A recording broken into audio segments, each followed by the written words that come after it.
El gráfico es terrible. Insuficiencia renal aguda y crónica, y después me está pidiendo que haga también la siguiente clase. Ya depende de ustedes. Bueno, ya, vamos a ver. Entonces, miren. Todos ustedes habrán visto ya pacientes, estamos en la tercera parte del curso. Ustedes ya han visto pacientes con insuficiencia renal, tanto aguda como crónica. Para que nosotros tengamos una función renal adecuada, necesitamos que el aporte sanguíneo sea adecuado, ¿no? Que el flujo plasmático renal sea óptimo, que haya una integridad anatómica y funcional tanto del riñón como de las vías urinarias, y que las vías urinarias estén permeables. La insuficiencia renal aguda es la pérdida de la función renal en forma rápida, súbita, y la diferencia con la crónica es que es reversible. Generalmente todos nosotros nos percatamos que el paciente está en insuficiencia renal cuando comienza a subir la uricreatinina, pero eso ya es un marcador tardío, vamos a ver más adelante. La insuficiencia renal aguda también a veces nos percatamos cuando el paciente cesa el flujo urinario, ¿no? Por ejemplo, un paciente deshidratado que deja orinar, nos advierte que de repente ya está entrando en una falla prerenal. Entonces, la mayor parte de las veces, la insuficiencia renal cursa en forma oligoanúrica, pero también puede haber una diuresis conservada. Y las causas pueden ser prerrenales, renales o postrenales.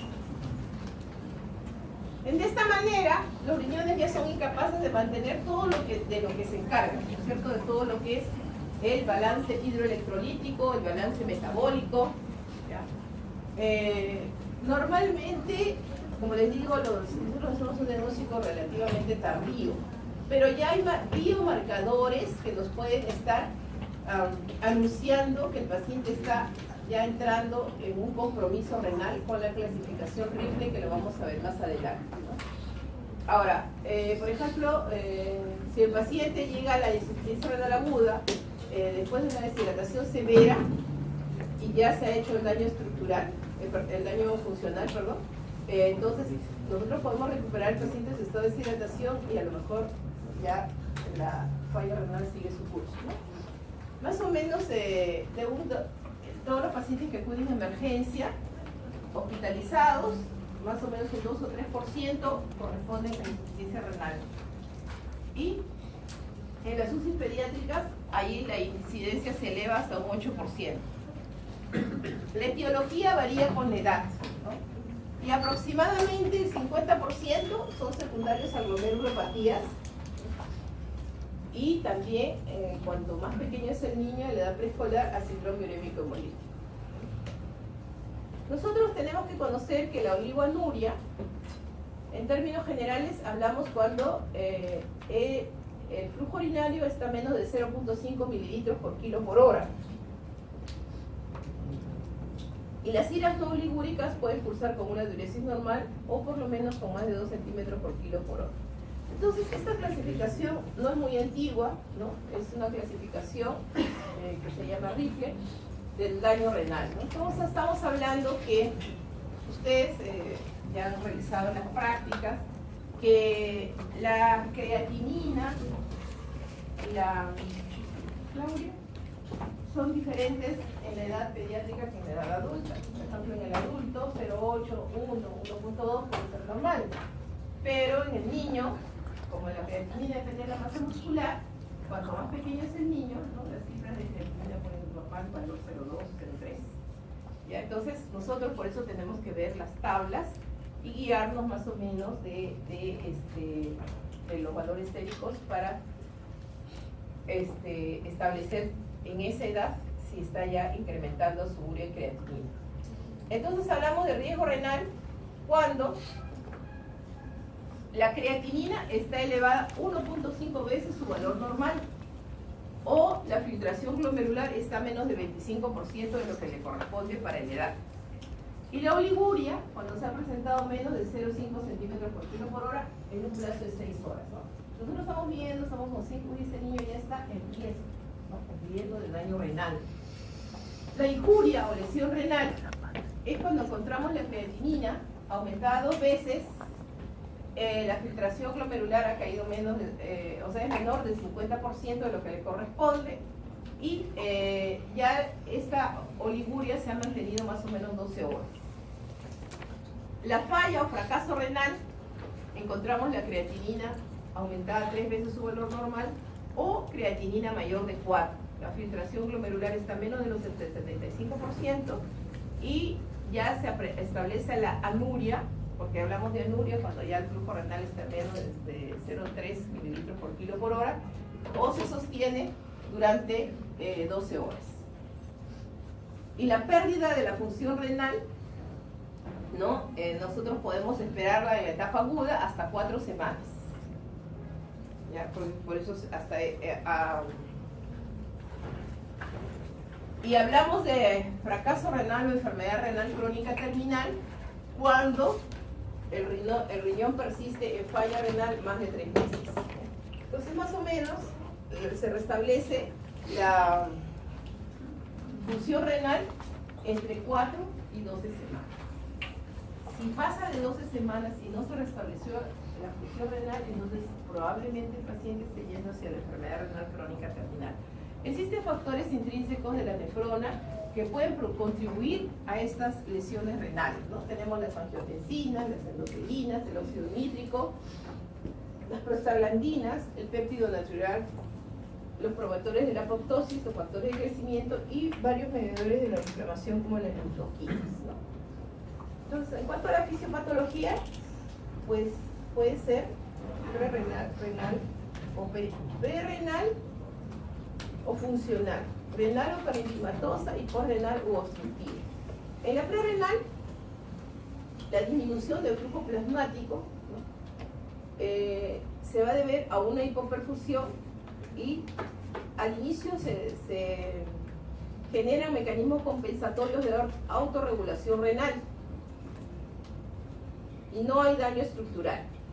Ahora, si este daño persiste, la gran vasoconstricción va a provocar mayor isquemia y promueve que se liberen esos factores intrínsecos renales que ya son dañinos, ¿no? Entonces ya se producen alteraciones estructurales metabólicas a nivel del glomérulo y del intersticio y se va estableciendo el daño parenquimal.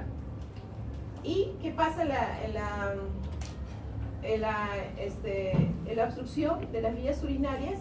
Va a haber una isquemia por aumento de la presión intratubular, que también es la que va a provocar daño a nivel de la microvasculatura. Ahora, la insuficiencia renal se va a ir estableciendo, como ustedes han visto, ¿no? Desde el daño renal hasta ir establecida. Hay fases, ¿no? La fase latente o inicial, donde se va desarrollando el mecanismo primario, que generalmente dura entre 1 o 3 días. Luego persiste ya la fase de mantenimiento, que, como les he dicho, puede durar días y máximo, en promedio 4 semanas y máximo 12 semanas, ¿no? Ahora, la fase poliúrica o de recuperación generalmente se va a establecer una vez que, como se dice, el riñón, si estaba oligoanúrico, comienza a orinar y después hay que tener mucho cuidado porque puede irse a la fase de la poliuria y ahí puede deshidratarse y seguir dañando el riñón. Entonces, más o menos todos los días el paciente está en oligoanuria, el paciente debe estar monitorizado con el flujo urinario, y eso ya ustedes que van a pasar el próximo ciclo internado van a ser los responsables de hacer todos los días el balance hídrico y establecer el flujo urinario y el flujo fecal también cuando les corresponda, ¿no? Entonces, generalmente son los internos los que comienzan a informar que ya el paciente comienza a orinar, ¿no? Entonces, en esa etapa que el del riñón, entre comillas, se va destapando, entonces hay que tener mucha precaución, no descuidarnos, porque la poliuria lo puede volver a deshidratar. Entonces, el flujo sanguíneo disminuido hace que aumente la resistencia de las arteriolas, tanto aferentes como eferentes, y esto en respuesta a la activación del sistema renina-angiotensina-aldosterona. El daño de la célula endotelial vascular va a liberar los péptidos vasoactivos como las endotelinas, que son potentes vasoconstrictores, ¿no? Entonces se desencadena una congestión hiperémica a nivel de los capilares peritubulares de la médula renal, ¿no? De esta manera se vaya comprometiendo la filtración a nivel de los a nivel glomerular, ¿no? Las células se ven, el riñón macroscópicamente se ve edematoso, ¿no? Entonces, en el niño, la mayor parte son causas prerrenales, más o menos un 60%. En un 35% corresponde a la ira parenquimal y un 5% a la ira posrenal. De la ira parenquimal tenemos que puede haber nefritis de compromiso intersticial en un 10%. De la ira parenquimal la más frecuente es la necrosis tubular aguda. Muchos factores lo pueden desencadenar, ¿no? Y la glomerulonefritis más o menos constituyen un 5%. De la necrosis tubular aguda, un 50% viene a ser isquémica y la tóxica más o menos el 35%. Hay varios fármacos nefrotóxicos u otras sustancias como las sustancias de contraste. Entonces en el recién nacido predomina en los casos de prerrenal, ¿cuáles son las principales causas? El síndrome asfíctico, ¿no? El shock séptico y el distrés respiratorio. Y hay que estar monitorizando la función renal. En el niño más grandecito, en el lactante y los escolares y escolares, la deshidratación, sobre todo en la etapa de lactancia, es la causa más frecuente, ¿no? Y el shock séptico, en segundo lugar. Luego tenemos las hemorragias, la insuficiencia cardíaca congestiva, las quemaduras, todos aquellos síndromes que cursan con hipoalbuminemia, como el síndrome nefrótico, por ejemplo, ¿no? El síndrome nefrótico, el niño puede estar sobrehidratado, pero con una depresión marcada del volumen intravascular, y eso puede provocar una falla renal prerrenal. Y el uso de vasodilatadores. Las causas parenquimales en el recién nacido son las malformaciones congénitas severas, ¿no? Las displasias renales, multiquísticas, la hipoplasia renal, la agenesia renal. ¿Existe el síndrome nefrótico congénito? ¿Cuál es la causa del síndrome nefrótico congénito más frecuente? Sífilis. ¿Ya? Entonces, si ustedes ven que nace un niño con síndrome nefrótico, entonces lo primero que tienen que descartar es Lewis. Dentro de las causas vasculares en el recién nacido, tanto la trombosis de la arteria como de la vena renal son causas de ira parenquimal. También pueden presentarse las nefrotoxinas endógenas como la hemoglobina, ¿no? Casos de hemoglobinuria o destrucción rápida de hemoglobina que puede precipitar a nivel de los túbulos, la mioglobina y el ácido úrico. Y dentro de las nefrotoxinas exógenas están muchos fármacos que usamos, ¿no? En el recién nacido ustedes saben que la combinación antibiótica terapéutica la más frecuente es ampicilina, amicacina, ampicilina, gentamicina, ¿no? Pero la prescripción hay que hacerla cuidadosamente y las primeras semanas son cada 12 horas, porque pueden ser pues nefrotóxicos, ¿no? El uso de los aminoglucósidos. La indometacina, ¿para qué se usa la indometacina?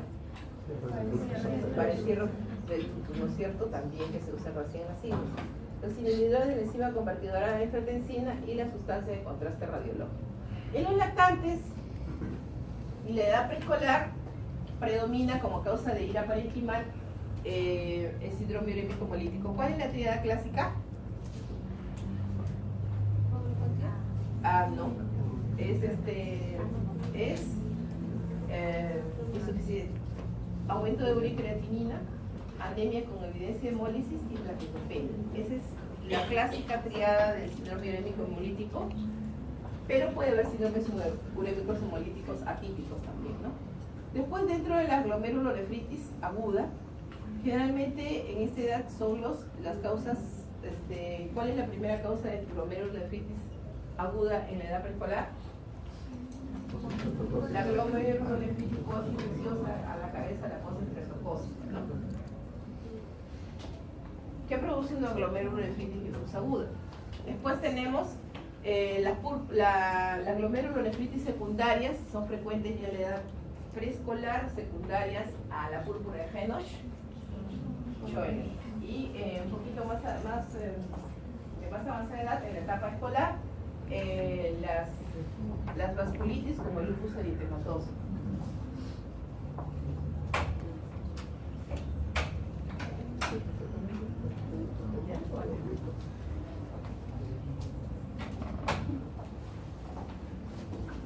Después, en el caso de las nefropatías vasculares no son tan frecuentes, pero también se pueden presentar ¿por qué se presentan las trombosis de la arteria renal? Esos pueden ser secundarios en los recién nacidos, ¿no?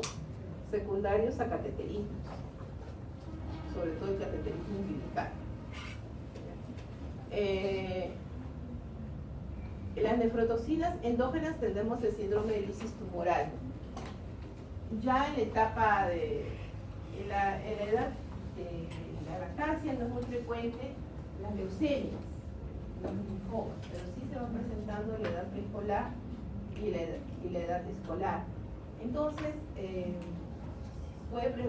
durante la quimioterapia hay que tener mucha precaución, por eso se le hidrata bien al paciente con soluciones alcalinizantes para prevenir que la destrucción tumoral pueda provocar el taponamiento renal. Se da el síndrome de lisis tumoral con taponamiento renal agudo y falla parenquimal. Y dentro de las nefrotoxinas exógenas también siguen siendo los antibióticos, sobre todo los aminoglucósidos, los IECA, la quimioterapia antineoplásica y también los contrastes radiológicos, ¿no? Cuando un paciente va a hacerse algún estudio, por ejemplo, que recibe bastante contraste, colon con enema, por ejemplo, las tomografías con contraste, entonces hay que recomendarles que ingieran adicionalmente suficiente cantidad de líquidos para evitar el daño renal. Y por renal, la más frecuente en recién nacidos son las malformaciones urológicas como las valvas de uretra posterior. En el lactante, las uropatías obstructivas que se van desarrollando, ¿no? Otras, por ejemplo, estenosis uretral, ¿no? La presencia de litiasis, de coágulos o de tumores que comprenden, por ejemplo, los tumores de estirpe embrionaria que puedan estar obstruyendo la vía urinaria. Vejiga neurogénica, que se presenta con más frecuencia en los pacientes que han tenido mielomeningocele. Se asocia, es frecuente en la edad pediátrica la vejiga neurogénica, secundaria a la disrafia, ¿no? Y que presenta pues vejiga neurogénica. Tumores. Reconociendo que la necrosis tubular aguda es la causa más frecuente de la ira parenquimal, vamos a analizar cuáles son los fármacos nefrotóxicos más frecuentes. Dentro de los aminoglucósidos, gentamicina y amikacina. Y eso está relacionado con el tiempo de duración, por eso es que se recomienda que la terapia con aminoglucósidos no sea más allá de 7 a 10 días, que sea lo suficientemente necesario, ¿no?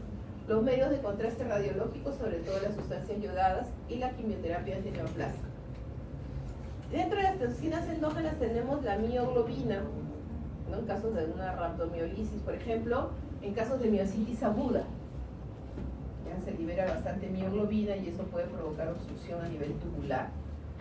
La hemoglobina también precipita a nivel de los túbulos. La hemoglobina, por ejemplo, cuando hay gran destrucción por hemólisis, que se puede presentar, por ejemplo, en el osocelismo viscerohemolítico, que hay gran destrucción, ¿no? Por la mordedura de los oceles, la ETA, hay que, una vez que uno diagnostica que es esa forma maligna del osocelismo, hay que también hidratar con un volumen casi como un gran quemado y con soluciones alcalinizantes, ¿no? Entonces, más o menos a 3.000 por metro cuadrado con una solución de bicarbonato de sodio, para prevenir el daño que estas toxinas precipiten a nivel de los túbulos, ¿no? Y el ácido úrico, que también se da en el síndrome de lisis tumoral, ¿no? Se destruye las células tumorales, liberan, por eso es que durante la preparación previa al inicio de la quimioterapia antineoplásica se hidrata bien al paciente y se da inhibidores del ácido úrico. ¿Qué pasa con los aminoglucósidos? Se acumulan en la corteza renal, dañan el túbulo proximal y el deterioro funcional se produce, pues como he dicho, 7 a 10 días después de inicio del tratamiento. Las sustancias de contraste generalmente se producen después de las 24 a 48 horas. Habíamos hablado ya del síndrome hemicomolítico, muchas pueden ser las causas, ¿no? Pueden ser virales o bacterianas. Pero las más frecuentes son aquellas bacterias que producen una toxina, ¿no?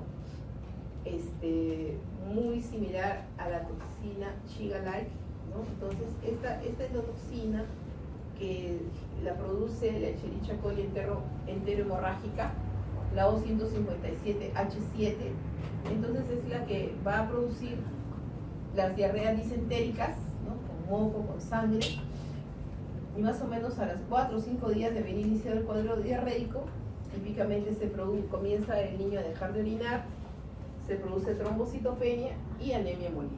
Esa es la clásica. Entonces, generalmente va precedida de una diarrea disentérica. La anemia hemolítica es de tipo microangiopático y nosotros vamos a encontrar a nivel del proteína de sangre periférica histocitos, ¿no? La ira generalmente se produce en forma oligoanúrica y más o menos la duración del síndrome urémico hemolítico es alrededor de 2 a 3 semanas y luego comienza la fase de recuperación, ¿no? Hay muchas maneras de evitar el daño renal. Una de ellas es iniciar la diálisis peritoneal precoz, que tiene sus indicaciones, sobre todo cuando hay varios parámetros que identifican cuando el síndrome urémico hemolítico puede tener un pronóstico de gravedad, ¿no? Por ejemplo, leucocitosis más de 20.000, la duración de la oligoanuria persistente más de una semana, ¿no? Esos son factores de riesgo grave. Y por eso que se trata de iniciar una diálisis precoz para evitar mayor daño. Entonces, el pronóstico dependerá de la duración de la oligoanuria. Entonces, ¿cuáles son las características clínicas, ¿no? Aparte de la disminución del flujo urinario, que es lo más común, el paciente generalmente va a llegar con edema, con hipervolemia, puede haber una hipertensión arterial, si es que puede ser de origen renovascular o puede ser también por hipervolemia.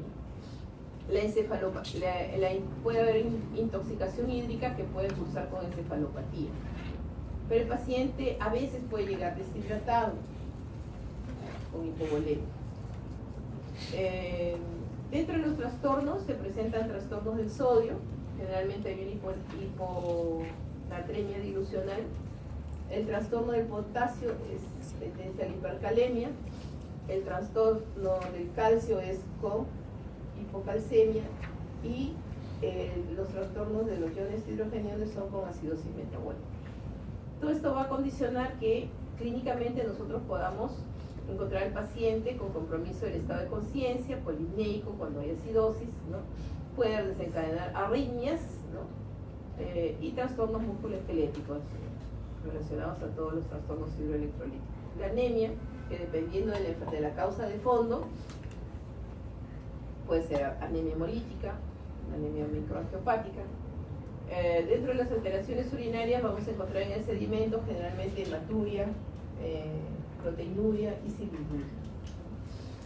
Entonces, para hacer un diagnóstico tenemos que hacer una anamnesis adecuada, una exploración física también adecuada. No olvidemos de tomar la presión arterial en el niño. En los casos en que el paciente está con insuficiencia renal, el peso es diario, en ayunas y sin ropa. Hay que investigar cuáles son los datos previos de la función renal. A veces es difícil, ¿no? En todos los lugares ocurre que no sabemos si el paciente está ya cursando con una enfermedad renal crónica terminal o es una insuficiencia renal aguda. Entonces, para eso nos vamos a valer de exámenes auxiliares. Pero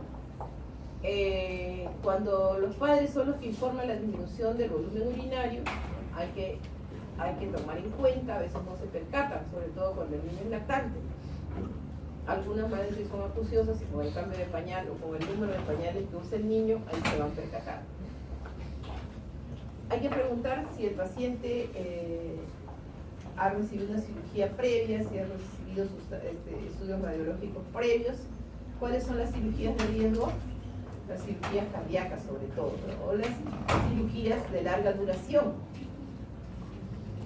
extirpación tumoral, las intervenciones neuroquirúrgicas, donde pueden ser largas. Hay que preguntar si el paciente estaba recibiendo tratamiento antibiótico previo, si hay datos de que haya recibido fármacos nefrotóxicos. Estos son los biomarcadores que se pueden detectar en forma temprana, ¿no? Que son la cistatina, las interleuquinas, el factor KIM1. Estos van a permitir identificar y más o menos, ¿no? Pueden hacer diagnóstico diferencial, pero nosotros no disponemos de estos biomarcadores. Entonces realmente lo conocemos, pero no podemos utilizarlos. Solamente hay un laboratorio que manda a hacer sus estudios fuera, pero entonces no vale la pena para en nuestro medio porque no llegan a tiempo, ¿no? Pero es bueno que se sepa. Bueno, entonces, como les dije al inicio, la función renal hay que evaluarla de forma individual según la edad del paciente. Y la tasa de filtración glomerular la podemos rápidamente sacar con una fórmula, ¿no? Donde existe una constante K que va variando de acuerdo a la edad. Esta constante por la talla en centímetros, ¿no? Y sobre la creatinina en plasma. Entonces, más o menos, eso nos va a orientar a lo que es la tasa de filtración glomerular y podemos ir estableciendo, conforme vaya disminuyendo el porcentaje, podemos clasificar el daño renal. Existen otras fórmulas simples, ¿no? Utilizando la creatinina sérica sobre normal, sobre la creatinina ya en el paciente por 100, y eso nos va a dar el porcentaje del volumen de filtrado glomerular normal, ¿no? Si hay oliguria, nosotros podemos hacer uso de los índices de la fracción excretada de sodio y el índice de falla renal, ¿no? La fracción excretada de sodio tenemos que valorar el sodio en orina sobre el sodio plasmático por 100 sobre la creatinina en orina sobre creatinina en plasma. Y el índice de falla renal también necesitamos tener sodio en orina, creatinina en orina, creatinina plasmática. Entonces aplicamos la fórmula y vamos sacando estos índices que nos pueden orientar.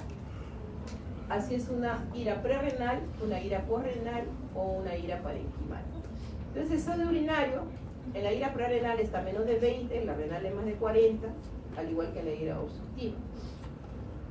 La fracción excretada de sodio en la prerrenal está menos de 1 y en la renal y posrenal más de 2.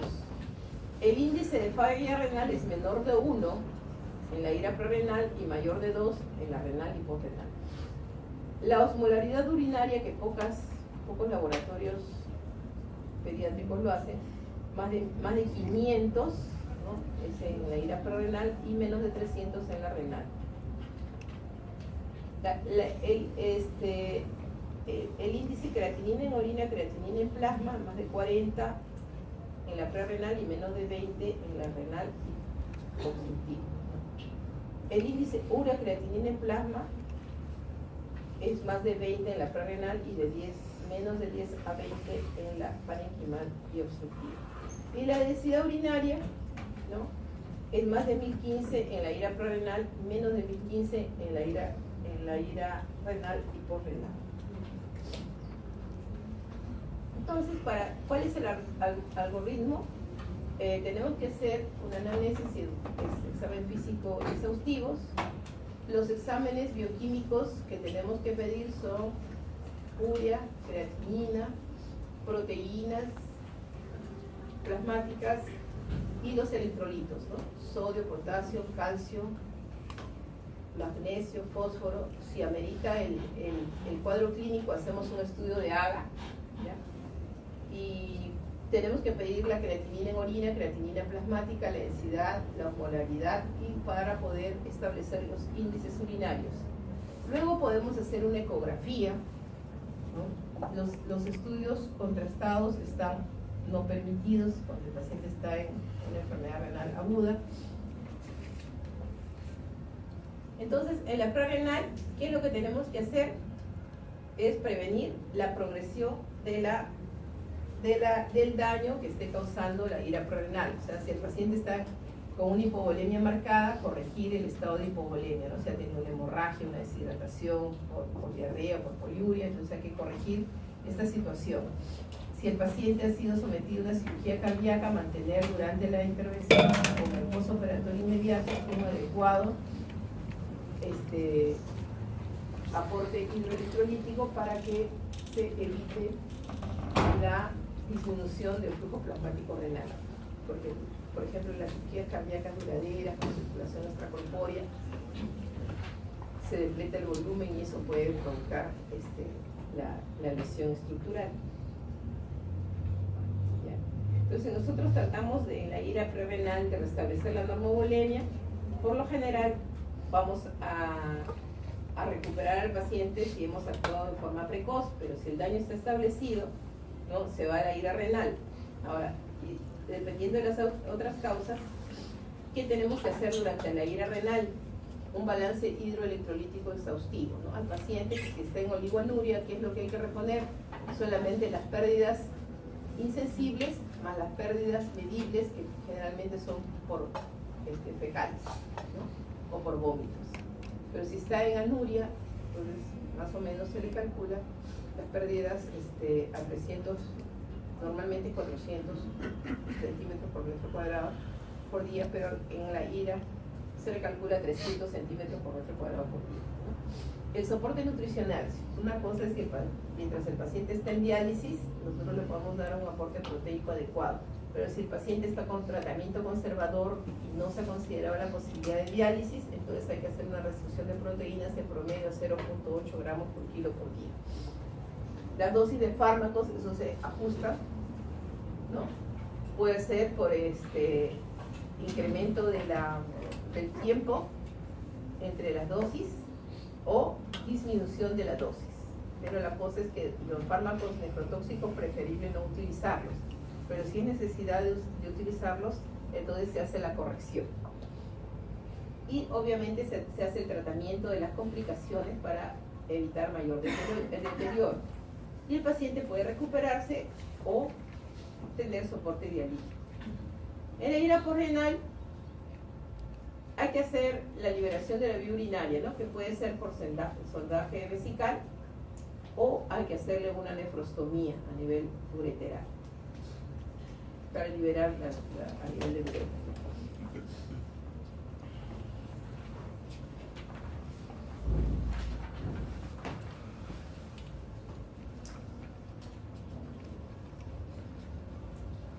Hemos hablado de esto, ¿no? También de esto. Ya. Si el paciente, a veces hay algunas controversias, ¿no? Generalmente hemos hablado de que la hiponatremia que se presenta es de tipo dilucional, pero reposición hídrica. A ver, en la reposición hídrica a veces el paciente está deshidratado, ¿no? Si el paciente está deshidratado, de todas maneras hay que tratarlo de llevarlo a la normovolemia, a la expansión del volumen intravascular, ¿no? Entonces, si ha habido pérdida de sangre, hay que transfundir de sangre. Si el paciente está deshidratado y al borde del shock hipovolémico, entonces hay que hacer la restitución de fluidos con solución salina al 9 por 1000, como ustedes saben, de 10 a 20 centímetros por kilo hasta 3 veces en una hora, en la primera hora, ¿no? Nosotros, después si el paciente está en oligoanuria, no estén saliendo, por favor. No me pueden salir uno, pues no pueden salir como 7 ya. Entran y salen. Entonces, el uso de diuréticos. Antes de usar los diuréticos, usamos furosemida para revertir la insuficiencia renal de su estado de oligoanuria a su estado de que tenga una diuresis conservada. Primero hay que restituir los líquidos, ¿no? Y podemos tener el intento de revertir la ira oligoanúrica a una ira a flujo alto. Entonces podemos usar con mucha precaución furosemida no más allá de 1 a 2 miligramos por kilo, por dosis, ¿no? También podemos utilizar para mejorar el flujo sanguíneo cortical la dopamina a dosis renal, que es de 2 a 4 microgramos kilo minuto. Pero obviamente con un buen aporte hídrico.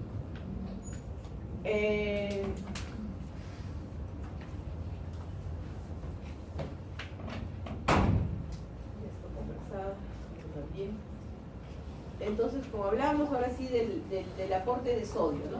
Como la mayor parte cursa con hiponatremia dilucional, no debemos sobrepasar de 0.3 miliequivalentes por kilo por día. Pero esto, ¿no? Si el paciente está convulsionando por hiponatremia, obviamente sí hay que hacerle su reto de sodio con solución hipertónica de cloruro de sodio al 3%. Ahora, en cuanto al uso de diuréticos tipo furosemida para revertir la ira de oligoanúrica a flujo alto, es la única ventaja, porque si el paciente está orinando, a pesar de que no está cumpliendo el riñón con su función en forma de la depuración de desechos nitrogenados, sí nos permite nutrir mejor al paciente y si el paciente orina, nos permite hacer un mejor manejo. Así que esa es la idea, ¿no? Pero no tiene ningún impacto, no va a reducir la mortalidad, no va a cortar el tiempo de duración de restablecimiento de la función renal, ¿ya? Simplemente, como les digo, nos facilitan el manejo de los líquidos. ¿Cuál es la dosis fisiopatológica del uso de dopamina? Incrementa el flujo plasmático renal, incrementa el filtrado glomerular total, incrementa la excreción de sodio. Pero tampoco se ha documentado beneficio, ¿no? Como en el otro caso, sobre la mortalidad, la duración del proceso o la necesidad de diálisis. Y tendría, ¿no? Por eso se usa una dosis muy bajita, tendría algunos efectos, podría tener efectos colaterales como arritmias, isquemia miocárdica, isquemia intestinal y la supresión de la secreción de la hormona antidiurética. En cuanto al manejo nutricional, ¿no? Sí, les he dicho que en promedio es más o menos 0.8 gramos por kilo por día, ¿no? Pero si la depuración de creatinina está en menos de 10, 0.5 gramos por kilo por día. Y si está más de 10, podemos llegar hasta 1 gramo por kilo por día. Si no se hace soporte dialítico, entonces se tiene que dar un aporte mínimo de fósforo y de potasio. Y no es necesario administrar magnesio en forma suplementaria. Si el paciente no tolera la vía oral, se puede utilizar la nutrición parenteral. Entonces ahí están las complicaciones que nosotros, las metabólicas, que obviamente hay que corregirlas, las gastrointestinales, náuseas, vómitos, dentro de las cardiovasculares puede haber arritmias, edema agudo pulmón cuando hay sobrehidratación o hay hipervolemia.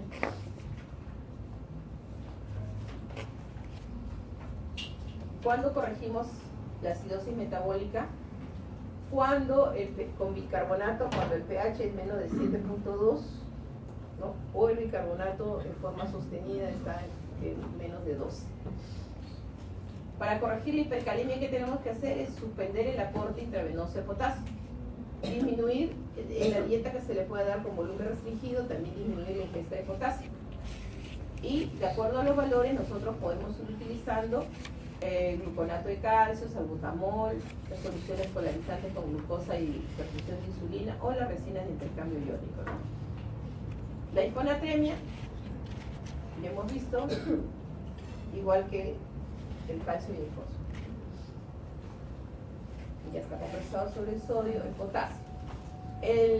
Si es una hipercalemia leve, podemos usar resinas de intercambio iónico como el cayaxalate de 0.5 gramos por kilo por vía rectal, ¿no? Y utilizar las nebulizaciones con salbutamol cada 2 horas, con la dosis establecida para el paciente por kilo de peso cada 2 horas. Si es una hipercalemia moderada, cuando el potasio está entre 6.5 y 7.5, entonces usamos el gluconato de calcio al 10%. ¿Cuál es la dosis? 1 miliequivalente por kilo por dosis, ¿no? Que viene a ser 1 centímetro por kilo. Y el bicarbonato de sodio, que también es de 1 a 2 miliequivalentes por kilo. Ahora, si es una hipercalemia severa, obviamente el paciente tiene que ser preparado para diálisis, pero en tanto se consigue la diálisis, lo que hay que hacer es ir con las medidas previas, ¿no? Usando resinas de intercambio iónico, nebulización con salbutamol, administración de gluconato de calcio. y de bicarbonato, ¿no? Entonces, ¿cómo se traduce el electrocardiograma con la hipercalemia? Si las ondas T se vuelven picudas, ¿no?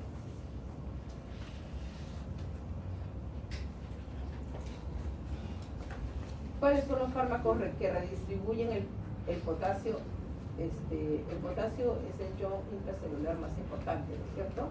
Entonces, ¿cuáles son los que redistribuyen? Son el bicarbonato de sodio, el gluconato de calcio y las soluciones poralizantes.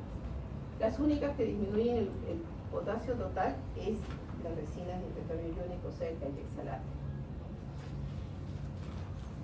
Entonces, aquí tenemos cuál es el mecanismo de acción y la dosis para que lo recuerden. ¿Cuáles los trastornos que se presentan? Ya lo habíamos hablado: hipocalcemia, ¿no? E hiperfosfatemia. Entonces, ¿por qué se produce la hipocalcemia? Es secundaria a la resistencia que se produce al aparato hormonal, la disminución de la de la vitamina D, y también a nivel intestinal hay menor absorción de calcio. Entonces, ¿cómo corregimos la hipocalcemia? En la etapa aguda, si el paciente no tolera la vía oral, nosotros tenemos que darle gluconato de calcio al 10%, de 1 a 2 centímetros por kilo. Y si el paciente ya se restablece y todavía advertimos hipocalcemia, le podemos dar carbonato de calcio por vía oral de 50 a 150 miligramos por kilo por día. Si hay hiperfosfatemia, hay que darle quelante de fósforo, ¿no? Que es el hidróxido de aluminio, 1 centímetro por kilo. En casos de hiperfosfatemia tampoco se debe atrasar la diálisis, ¿no? Lo hemos visto. Ya. Ahora, la hipertensión. Si nosotros tenemos una IRA con flujo conservado, una diuresis conservada, podemos usar la furosemida, ¿no? Y si no hay respuesta, le podemos dar inhibidores YECA, captopril, enalapril, calcio antagonistas, beta-bloqueadores, el nitrocruciato de sodio o la hidralacina, ¿no?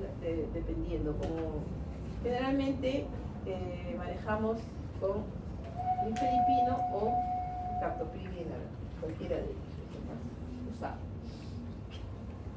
Y la terapia la diálisis va a estar indicada cuando persiste la anuria, la oligoanuria, cuando el paciente está sobrehidratado, ¿no? No hay forma de remover el exceso de líquidos. El paciente sobrehidratado con hipervolemia, puede ser encefalopatía, todas las complicaciones que hemos visto, ¿no?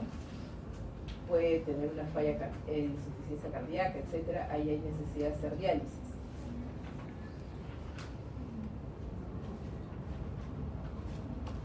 La hiponatremia intensa persistente, que no la podemos corregir.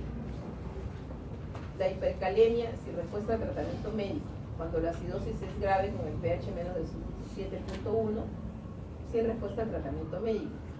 Cuando hay hipocalcemia sintomática con hiperfosfatemia.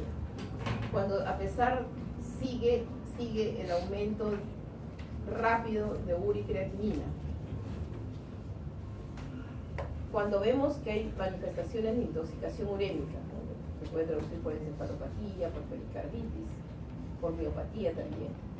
Cuando hay una intoxicación y los fármacos pueden ser removidos por diálisis. Cuando hay necesidad de administrar medicamentos que se eliminan necesariamente y su única vía de expresión es la vía renal, por ejemplo la vancomicina. En el niño, la que se usa más es la diálisis peritoneal. Y en niños ya escolares se puede utilizar la hemodiálisis. ¿Cuándo hacemos biopsia? Entonces, generalmente cuando no se ha identificado la causa que provocó la insuficiencia renal. Cuando hay sospecha de glomerulonefritis o una enfermedad secundaria, una enfermedad sistémica, ¿no? O cuando la necrosis tubular aguda no se restablece en el tiempo esperado, ¿no? En 4 a 6 semanas no se ve mejoría del cuadro clínico, entonces se puede hacer biopsia, porque si la atrasamos hasta las 12 semanas, lo más probable es que ya no se encuentre la causa. Ahora, hablamos de enfermedad renal crónica cuando ya la pérdida de la función renal está establecida en forma permanente, progresiva y es irreversible.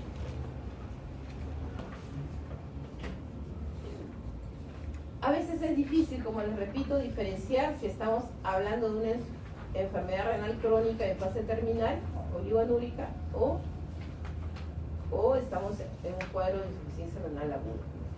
¿Qué nos puede orientar? La anemia crónica, por ejemplo, que el paciente haya sido, que a veces eso lo vemos en consulta externa, el paciente ha sido tratado por talla baja y anemia. ¿Y cuál es la causa más frecuente de eso? Es nutricional, ¿no es cierto?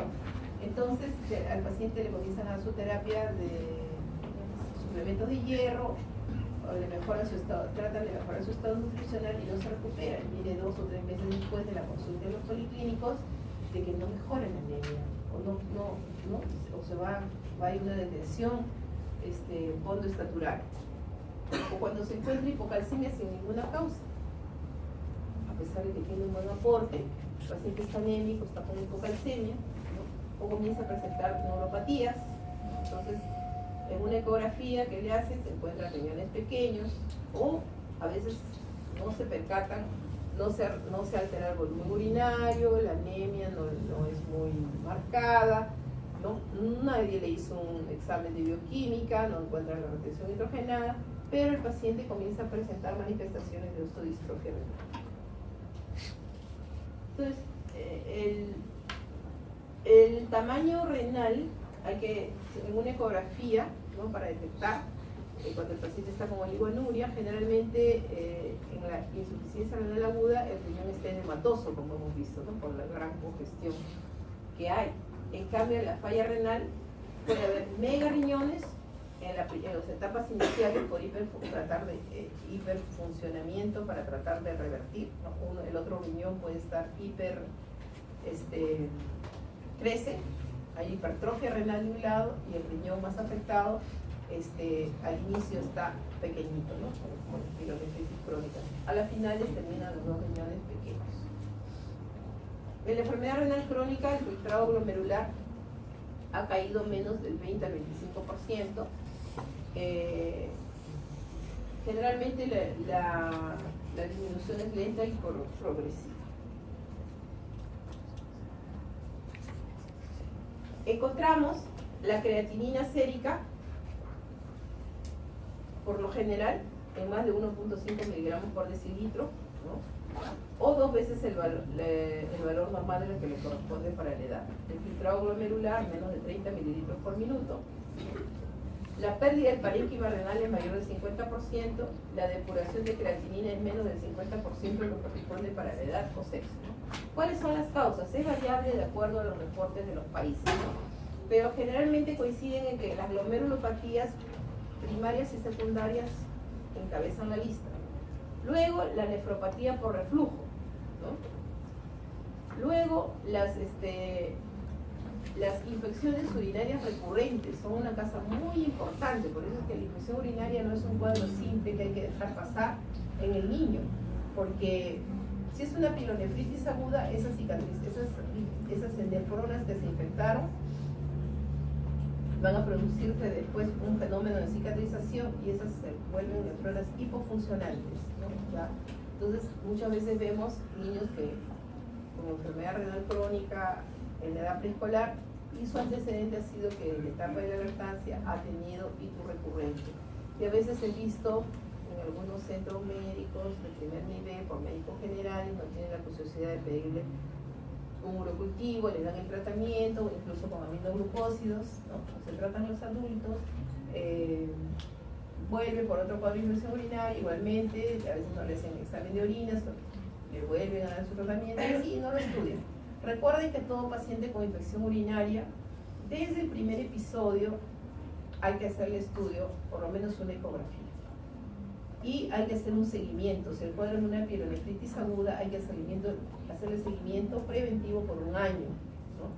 Con un seguimiento con urocultivos. Terminado el tratamiento de la infección urinaria, se hace después de 72 horas un urocultivo. Luego se repite a los 15 días, al mes, en el primer semestre cada 2 meses y en el segundo semestre cada 3 meses. O sea, tiene que tener un control anual. Y si aparece un segundo episodio, ¿no? Hay que iniciar la profilaxis antibiótica con algún quimioterápico urinario en monodosis durante la noche y hacer estudios para detectar cuál es la causa de la infección urinaria. Puede ser reflujo, puede ser una neuropatía obstructiva, para tratar de corregir. Después, más o menos un 16% está ligada a nefropatías hereditarias. Las nefropatías vasculares un 11%, las malformaciones congénitas tipo hipoplasia y displasia un 5% y otras etiologías 10%. Dentro de las glomerulopatías primarias que evolucionan a la enfermedad renal crónica, encabezando la lista está la glomerulosclerosis focal y secretaria. Le sigue la glomerulonefritis membrano proliferativa o mesófilo capilar, la glomerulonefritis proliferativa endo y extracapilar y la extramembranosa no proliferativa. Estas formas histopatológicas pueden llevar por lo general a enfermedad renal crónica terminal. Dentro de las nefropatías secundarias, las glomerulopatías secundarias, tenemos que la nefritis lúpica por lo general evoluciona en la enfermedad renal crónica terminal. O sea, cuando un paciente, diagnosticamos el lupus en un paciente pediátrico, la diferencia del pronóstico va a estar marcada por el compromiso renal. Aquel paciente que no tiene enfermedad renal tiene mejor pronóstico, o sea, predominan las manifestaciones articulares u otro tipo de manifestaciones, ¿no? Digestivas, qué sé yo. Pero si el compromiso renal es el que marca el pronóstico, ¿no? Generalmente tienen mal pronóstico, van a la enfermedad, a la ERC y soporte de diálisis, trasplante. Después la púrpura de Henoch, bien alejada entre lupus y púrpura de Henoch. La púrpura de Henoch generalmente puede dar un compromiso renal, ¿no? Variable que se restablece, pero también puede evolucionar a la enfermedad renal crónica terminal. Después, mucho más alejada, la nefropatía de la anemia falciforme, los pacientes diabéticos mal controlados, el síndrome de Goodbuster, la granulomatosis de Wegener, esclerodermia, poliartritis y el síndrome de inmunodeficiencia adquirida. Ya saben que puede condicionar la presencia del síndrome nefrótico, ¿no? Dentro de las neuropatías obstructivas, que van por lo general porque son difíciles de corregir, ¿no?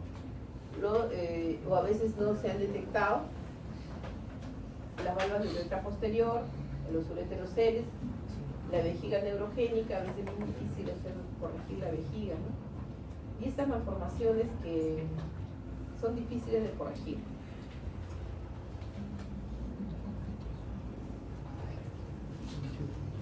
Dentro de las hipoplasias renales, aquella que cursa con compromiso renal bilateral, la hipoplasia renal con oligomeganefrones, ¿no? Y la neoplasia renal multiquística. Dentro de las nefropatías hereditarias, el riñón poliquístico, la acidosis tubular crónica, el síndrome de Alport, el síndrome nefrótico infantil familiar, el síndrome de Nil-Patela, o sea, la digenesia uña rótula, las hematurias que antes se consideraban benignas familiares, que son las nefropatías por IgA, la hipercalcemia crónica idiopática, la hipercalcemia idiopática, la cistinuria, la cistinosis y la isoscelosis, ¿no? Esto puede llevar a la enfermedad crónica. Dentro de la nefropatía muscular es raro que el síndrome urémico hemolítico lleve a la enfermedad renal crónica, ¿no? Pero sí la trombosis de la arteria venosa. La nefropatía por analgésicos de larga data, por ejemplo los pacientes de ARJ, ¿no? Las enfermedades metabólicas como las nefropatías por ácido úrico, y hay algunas que nunca se supo la causa, ¿no? Que el paciente llega en etapa final y no se supo. Ahora, tiene grados de severidad, ¿no? Y eso está en relación con la filtración glomerular. Entonces, si tenemos el filtrado glomerular que se conserva en más del 90%, estamos en el grado 1 y aparentemente no hay alteraciones bioquímicas. En el grado 2, la filtración glomerular está entre 60 y 90 y ya pueden aparecer algunas alteraciones bioquímicas como la hipocalcemia, una leve hipercalemia y usualmente todavía es asintomático. En el grado 3, la filtración glomerular ya cayó entre 30 y 60 mililitros por minuto para 1.73 de superficie corporal, ya hay evidentes alteraciones bioquímicas y ya se traduce, ¿no? Retardo del crecimiento, anorexia. En la grado 4, la filtración glomerular ha caído de 15 a 30 mililitros por minuto. Hay evidencia de alteraciones bioquímicas. Se hace más patente la anemia y otros síntomas como la osteodistrofia renal. Y en el grado 5, ya las alteraciones bioquímicas son muy marcadas y en la etapa final, menos de 15 mililitros por minuto de la depuración de creatinina, y hay que hacer el caso de líquido. Entonces, el paciente, ¿cómo lo encontramos? Siempre va a tener talla baja, puede tener piernas arqueadas, puede tener hipotrofia muscular, la anemia, que es normocrómica, normocítica, la acidosis metabólica, que puede compensarse durante bastante tiempo hasta que al final, ya cuando está bien descompensada, pues el paciente viene con hipermea, ¿no? El desequilibrio hidroelectrolítico, desequilibrio hídrico, el paciente comienza a dermatizarse, algunos vienen porque comienzan a hincharse. Hay alteraciones del metabolismo tanto de lípidos, de proteínas como de hidratos de carbono. Puede haber alteraciones hormonales, puede haber hiperparatiroidismo, ¿no? Puede haber alteración de las hormonas tiroideas y de los glucocorticoides. El paciente generalmente cursa hipertenso y puede tener una miocardiopatía urémica. Puede haber alteraciones neurológicas, sobre todo parestesias, puede haber trastorno de la coagulación y puede haber una disfunción inmunológica, ¿no? El tratamiento en el grado 1 no requiere tratamiento, sino prevenir la progresión rápida de la falla renal crónica. Grado 2 y grado 3 ya se corrigen con dieta y se le da como protectores de enfermedad renal, de progreso de enfermedad renal, los inhibidores de la enzima convertidora de angiotensina, ¿no? Se les da quelantes de fósforo y de potasio, se da tratamiento con bicarbonato para prevenir la acidosis, se le da suplementos de vitamina D, suplementos de eritropoyetina semanalmente o quincenalmente. Nosotros tratamos de que el paciente no se quede con talla corta y se le puede dar el tratamiento con hormona de crecimiento, el tratamiento de la hipertensión arterial con los fármacos. Generalmente utilizamos inhibidores ECA o calcio antagonistas, y en el grado 5 definitivamente ese es el trasplante, ¿ya? Bueno, antes nosotros veíamos así a los pacientes, que probablemente ustedes ya no los han visto así, ¿no? A los pacientes se les hace la prevención y todo. Ya, entonces pasamos a la... ¿Alguna pregunta?